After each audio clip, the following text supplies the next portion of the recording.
السلام علیکم، فیض news bulletin کے ساتھ میں ہوں زاہد مرزا۔ سب سے پہلے ایک نظر اب تک کی خبروں پر۔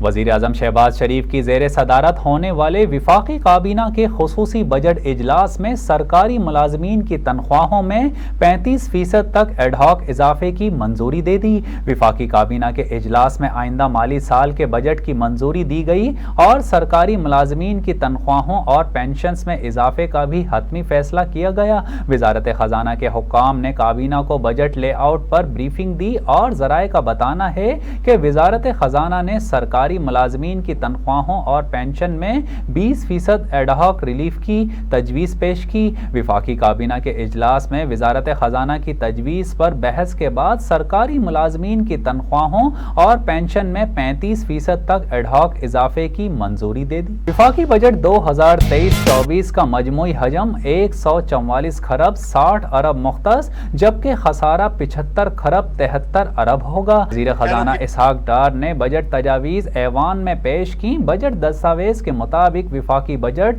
2023-24 کا مجموعی حجم 14,460 ارب روپے مختص کیا گیا ہے۔ بجٹ دستاویز کے مطابق فیڈرل بورڈ آف ریونیو کا ٹیکس وصولی کا ہدف 92 خرب روپے مقرر کیا گیا ہے، جس میں براہ راست ٹیکس وصولی کا حجم 37 خرب 59 ارب روپے ہوگا جبکہ بالواسطہ ٹیکسز کا حجم 54 خرب 41 ارب روپے ہوگا۔ اس کے علاوہ غیر ٹیکس شدہ آمدنی 29 خرب 63 ارب روپے ہوگی۔ بجٹ دستاویز کے مطابق آئندہ مالی سال حکومت کی مجموعی آمدن 121 خرب 63 ارب روپے ہوگی۔ وفاقی محصل 25 خرب 31 ارب روپے ہوں گے۔ صوبوں سے 6 خرب 50 ارب روپے کا سرپلس بجٹ ملے گا۔ اداروں کی نجکاری سے 15 ارب روپے کی آمدن ہوگی اور آئندہ مالی سال بجٹ خسارہ 75 خرب 73 ارب روپے ہوگا۔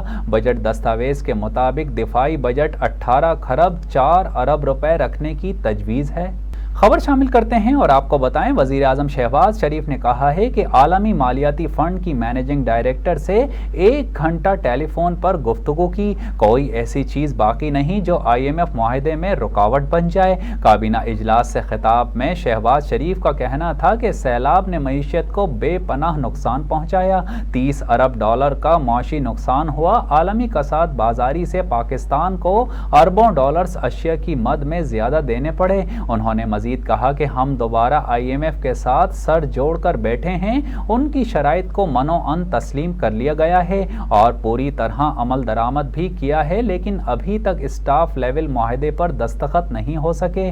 ان کا کہنا تھا کہ بہرحال امید کی جانی چاہیے اسی ماہ IMF کا 9واں ریویو بھی مکمل ہوگا۔ IMF MD سے 1 گھنٹہ ٹیلی فون پر گفتگو کی۔ کوئی ایسی چیز باقی نہیں جو IMF معاہدے میں رکاوٹ بن جائے۔ امید کرتے ہیں کہ IMF معاہدے کی منظوری دی جانے گی۔ وزیر اعظم کا کہنا تھا کہ عام آدمی پر مہنگائی کا بے پناہ بوجھ پڑا ہے۔ ہر جگہ مہنگائی ہے۔ ملک کی بھاگ دوڑ سنبھالی تو پچھلی حکومت نے معیشت کا جنازہ نکال دیا تھا۔ چین نے ہماری بھرپور مدد کی اور معاشی تعاون کیا۔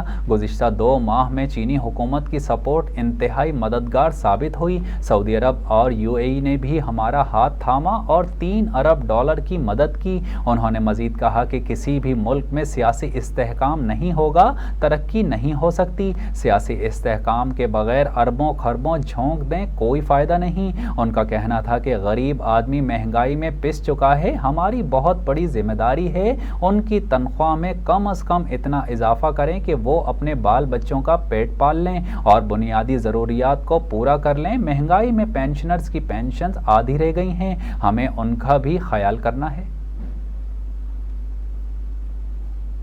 وفاقی حکومت نے مالی سال 2023-24 کے بجٹ کے K4 منصوبے کے لیے خطیر رقم مختص کر دی۔ وفاقی کابینہ سے منظوری کے بعد وزیر خزانہ اسحاق ڈار نے قومی اسمبلی میں مالی سال 2023-24 کا بجٹ پیش کیا۔ بجٹ دستاویز کے مطابق وفاقی حکومت نے کراچی میں پینے کے پانی کی فراہمی کو بہتر بنانے کے لیے گریٹر واٹر سپلائی اسکیم کے لیے بھی رقم مختص کی ہے۔ بجٹ دستاویز میں بتایا گیا ہے کہ K4 greater water water supply scheme کے لیے 17 ارب 50 کروڑ روپے کی رقم مہیا کی جائے گی۔ خیال رہے کہ گزشتہ دنوں وزیر اعظم شہباز شریف نے کراچی کا دورہ کیا تھا اور پانی کے منصوبے K4 کا سنگ بنیاد بھی رکھا تھا۔ خبر شامل کرتے ہیں اور آپ کو بتائیں، مردان میں تحریک انصاف کے رہنما علی محمد خان کو پھر سے گرفتار کر لیا گیا۔ میڈیا رپورٹس کے مطابق علی محمد خان کو مردان کی انسداد دہشت گردی کی عدالت سے رہائی کے بعد ایک بار پھر گرفتار کر لیا گیا ہے۔ پولیس کا کہنا ہے کہ اینٹی کرپشن پولیس کے مقدمے میں علی محمد خان کا نام بھی شامل ہے۔ خیال رہے کہ تحریک انصاف کے رہنما علی محمد خان کی گرفتاری 5ویں مرتبہ عمل میں لائی گئی ہے۔ انہیں گزشتہ روز پشاور جیل سے رہائی کے بعد مردان پولیس نے گرفتار کیا تھا۔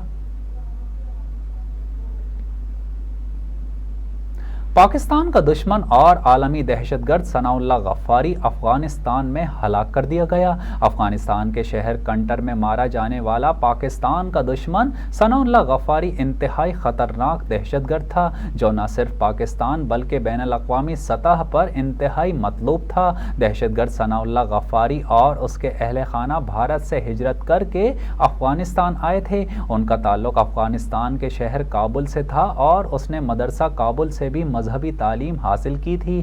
دہشت گرد ثناء اللہ غفاری ایران، ازبکستان، تاجکستان، پاکستان اور افغانستان میں متعدد حملوں میں شریک رہا۔ وہ اپریل 2020 سے اسلامک اسٹیٹ خراسان صوبے کا سرغنہ تھا، جو تمام تر آپریشنز کا ماسٹر مائنڈ اور ہیڈ آف آپریشنز بھی تھا۔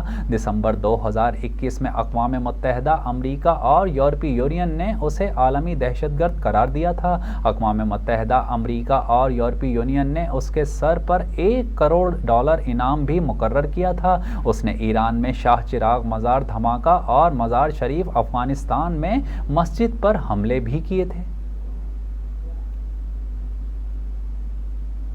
خبر شامل کرتے ہیں اور آپ کو بتائیں، ممبئی میں میرا روڈ سڑک پر واقع اپارٹمنٹ میں ہونے والے قتل کی تحقیقات کے دوران اہم انکشاف ہوا، جس کے مطابق ملزم نے ساتھی خاتون کے اعضاء کو ٹھکانے لگانے کے لیے گرینڈر کا استعمال کیا۔ بھارتی پولیس نے گزشتہ روز 56 سالہ منوج کو اپنی ساتھی سرسوتی وادیا کو قتل کرنے کے الزام میں گرفتار کیا تھا۔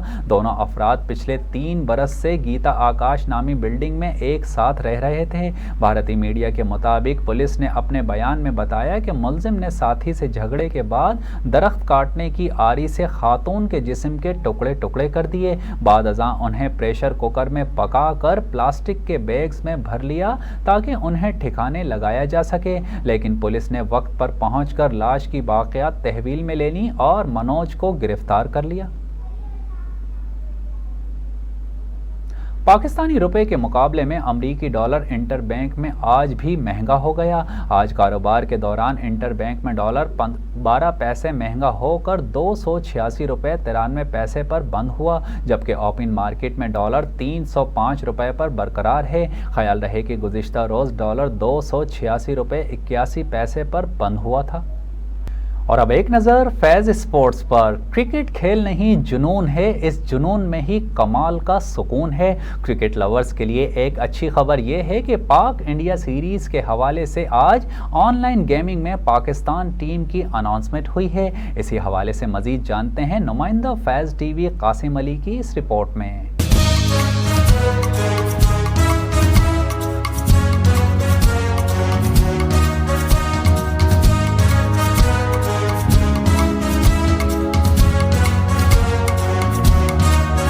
ہے جوش جنو ہے اپنا یقین کہ جو تم میں ہے دم وہ کسی میں نہیں، چلو آگے بڑھو کہے پاک زمین کہ جو تم میں ہے دم وہ کسی میں نہیں، چلو آگے بڑھو